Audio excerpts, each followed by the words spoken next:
أكثر أهل ذلك الزمان ويظنون جعفر بيجي الحديث على سلوك المسلم في رمضان وينسى حكاية الزلزال. وأكثر ذنوب بني آدم ألسنتهم، ويمكن باللسان أن تشن الحروب وتسيل الدماء.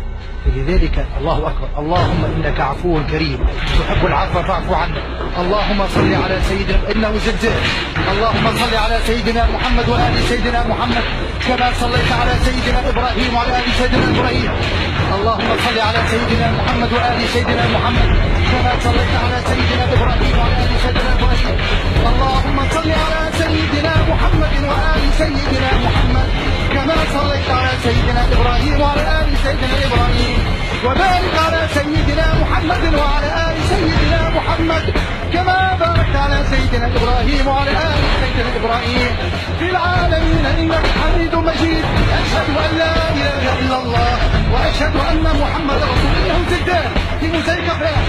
أشهد أن لا إله إلا الله وأشهد أن محمدا رسول الله. اللهم احفظنا ببركة الصلاة على النبي صلى الله عليه وسلم. اللهم صل على سيدنا محمد وعلى آل سيدنا محمد. اللهم বলছিলাম লালন সঙ্গীতের কথা।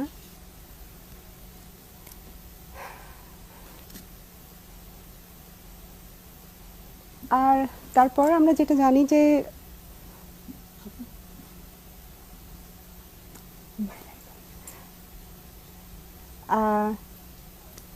দর্শক, আমার মনে হয় আপনারাও আমার সাথে অনুভব করতে পারছেন যে ঢাকা শহরে একটি ছোট্টখাটো ভূমিকম্প হচ্ছে। এই মুহূর্তে ভূমিকম্পটি হচ্ছে, আমরা সেটা বসে অনুভব করছি।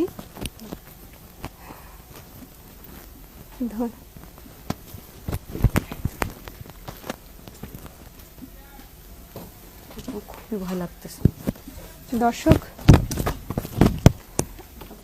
এই মুহূর্তে অনুষ্ঠানটি শেষ করতে হচ্ছে, আবার দেখা হবে অন্য কোনো সময়।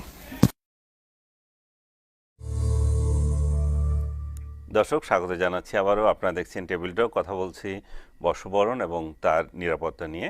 অতিথি হিসেবে আছেন ঢাকা মেট্রোপলিটন পুলিশের অপরাধ বিভাগের যুগ্ম কমিশনার কৃষ্ণপদ রায় আর সাংবাদিক জায়েদুল আহসান পিন্টু। একটু যে নড়াচড়া করছে আপনি ভূমিকম্পের মতো। ভূমিকম্প it seems to I think so. এই ভূমিকম্পের এই বিরাট ধরনের মনে হচ্ছে ভূমিকম্পই হচ্ছে। আচ্ছা পিন্টু, আমার মনে হয় ভূমিকম্প, আমাদের মনে হচ্ছে খুব নড়াচড়া করছে ভূমিকম্প। আমরা একটা মিনিট দেখি তাহলে একটু। না, এটা তেমন বড় ভূমিকম্প মনে হ্যাঁ, হচ্ছে না। ভূমিকম্পই ছিল, আমাদেরকে বলা হলো পেছন থেকে, আমাদের নিউজ রুম থেকে। আচ্ছা, আপনার যেটা বলতে চাচ্ছেন,